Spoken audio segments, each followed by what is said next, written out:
បាទសូមគោរពជំរាបសួរលោកគ្រូអ្នកគ្រូទាំងអស់គ្នានៅក្នុងថ្នាក់ភាសាអង់គ្លេសថ្ងៃនេះខ្ញុំមានមេរៀនមួយតាក់ទងជាមួយនឹង Unit 10 Lesson A he taught himself អញ្ចឹងមានន័យថា he taught នេះគឺមកពីការបង្រៀនណាបានបង្រៀនអញ្ចឹងមកពី teach បាទគាត់បានបង្រៀនខ្លួនឯងតាក់ទងថ្ងៃនេះគឺតាក់ទងជាមួយនឹង word បាទ vocabulary គេចែងជាខ្លឹមសារមេរៀនគេដាក់ថា qualities for success អញ្ចឹងឡើយនេះ quality បណ្ដៃគេ change វាយចេញពីព្រោះថាគុណតម្លៃរបស់មនុស្សម្នាក់មានច្រើនដើម្បីទទួលបានភាពជោគជ័យអញ្ចឹង qualities ណាយើងដូរ change វាយថែម IES for success បាទអញ្ចឹងមានថាគុណតម្លៃដើម្បីយើងទទួលបានភាពជោគជ័យអញ្ចឹងយើងទៅមើលដែល teacher បានសរសេរជាតារាងមាន word ដែលយើងពាក្យដែលយើងត្រូវរៀនថ្ងៃនេះគឺមាន8ហើយមាន answer ដែល teacher នឹងឲ្យយើងទាំងអស់គ្នាគូផ្គរឬក៏ match ណា the letter នឹងគឺ meaning របស់គេណាអញ្ចឹងយើងនឹងស្ដាប់ភាសាដើមសូមស្ដាប់ listening ទាំងអស់គ្នា Bit 10 Living Your Life Lesson A He taught himself Page 94 Exercise 1 Vocabulary Qualities for Success Part A 1 Bravery. D. D The quality of showing no fear. យើង teacher សូមសរសេរចូល 2 2 Confidence. confidence B. The belief that you can succeed. B okay 3 Creativity. creativity A. A The ability to develop original ideas. okay 4 4 Dedication. dedication C. C A commitment to something. 5 5 Enthusiasm. enthusiasm F. F A strong interest in something. okay 6 Flexibility. flexibility E. E The ability to change easily. okay 7 Talent. talent H. H The natural ability to do things well. 8 Wisdom. wisdom G. G The ability to make good decisions. បាទអរគុណច្រើនអញ្ចឹងយើងបានគូផ្គងហើយក៏បានស្ដាប់ភាសាដើមឥឡូវ teacher នឹងបញ្យល់មួយហើយនឹង translate ជាភាសាខ្មែរ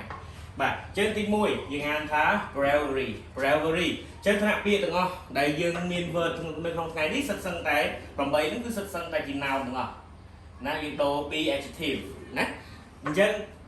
ថែមទៅទុយទាំងអស់ហ្នឹងពាក្យដែល brave គឺជា adjective ហើយដល់ពេលយើងថែម bravery គឺស្មើនឹងនាមបាទអញ្ចឹងយើងមើល bravery letter D បាទ letter D the quality of showing no fear អញ្ចឹងមានន័យថាគឺជាសមត្ថភាពមួយដែលមិនបង្ហាញភាពភ័យខ្លាចទៅទេបាទអញ្ចឹង bravery មានន័យថាយើងមានភាពអង់អាចគឺជាគេហៅថា adjective ទៅពេលដែលភាពអង់អាចគឺជានាមបាទ number 2 confidence អញ្ចឹង sound CE យើងតែមានដូចដូចពោះសម្លេងពោះណា confidence អញ្ចឹង letter B the belief that you can succeed បាទ succeed មានន័យថាសេចក្តីជំនឿជឿថាយើងនឹងបានជោគជ័យបាទអញ្ចឹងមានន័យថា confident មានន័យថាមានភាពទំនុកចិត្តការទុកចិត្តមែនទេបាទគឺទុកចិត្តខ្លួនឯងណាគាត់បង្រៀនខ្លួនឯងណាអូខេ number 3 creativity បាទ creativity អញ្ចឹង creative មានន័យថាជា adjective ដល់ពេលដែលយើងថែម creativity ទៅជាភាពដែលប៉ិនច្នៃប្រឌិតវិញអញ្ចឹងគេហៅថា noun វិញណាអញ្ចឹង letter A the ability to develop original idea មានន័យថា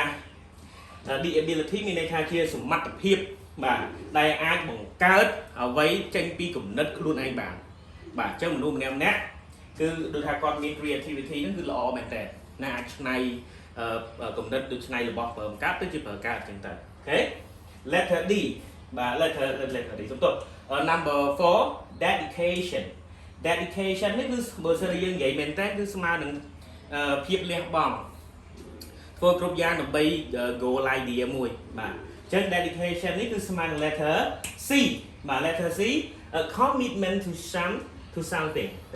to something មានន័យថា ការបដិញ្ញាចិត្តសម្រាប់អ្វីមួយបាទបដិញ្ញាចិត្តទៅត្រូវលះបង់ធ្វើវាបាទឥឡូវបើចង់សមគីឡូត្រូវលះបង់អាហារដែលខ្លួនឯងចូលចិត្តចឹងទៅអញ្ចឹង dedication គឺស្មើនឹងភាពលះបង់ដើម្បីបានអ្វីដែលខ្លួនឯងចង់បាន Number 5 ឡើយនេះយើងពិបាកអានតិចអ្នកនរគ្នាត្រូវស្ដាប់ teacher មែនតើណាឡើយនេះគេអានថា enthusiasm ចឹងមានន័យថា enthusiasm គឺស្មើនឹងភាពរីករាយមនុស្សយើងត្រូវយកសេចក្តីរីករាយចូលនៅក្នុងខ្លួនដើម្បីកាត់បន្ថយភាពតានតឹងមួយចំនួនអញ្ចឹងគេឲ្យ letter F a strong interested បាទសំដៅ a strong interest in something មានន័យថាត្រូវតែមានភាពចូលចិត្តមួយណាដែលជាក់លាក់មួយដែលរឹងមាំមួយសម្រាប់សម្រាប់ធ្វើរឿងអ្វីដែលខ្លួនចង់បានបាទភាពអីគេដែលខ្លួនឯងមានចំណង់ចំណូលចិត្តបាទរឹងមិនថារឹងរូសទេពេលថាមនុស្សហ្នឹងគឺមិនផ្លាស់ប្ដូរគំនិតទេគេថាចូលចិត្តអីមួយគឺត្រូវតែ strong interest មកអូខេអញ្ចឹង enthusiasm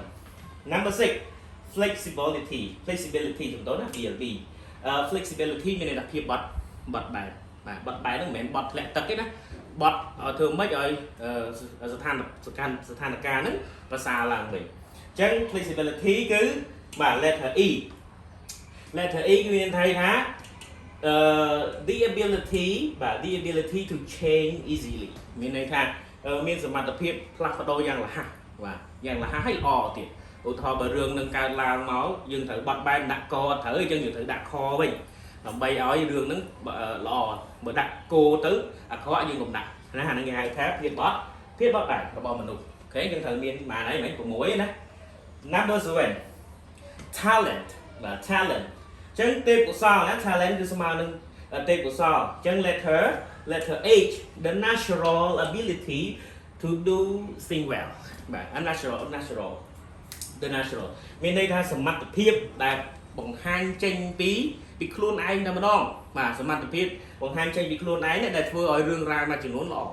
អញ្ចឹងព្រះជាម្ចាស់នៃយើងបានបង្កើតយើងគ្រប់គ្នាឲ្យមានគំនិតនិងមានភាពច្នៃប្រឌិតមានទេពកោសល្យក្នុងខ្លួនម្នាក់ដូចខ្ញុំបកកែនិយាយខ្ញុំមានភាពរួសរាយអាហ្នឹងក៏សិតសឹងតែជា talent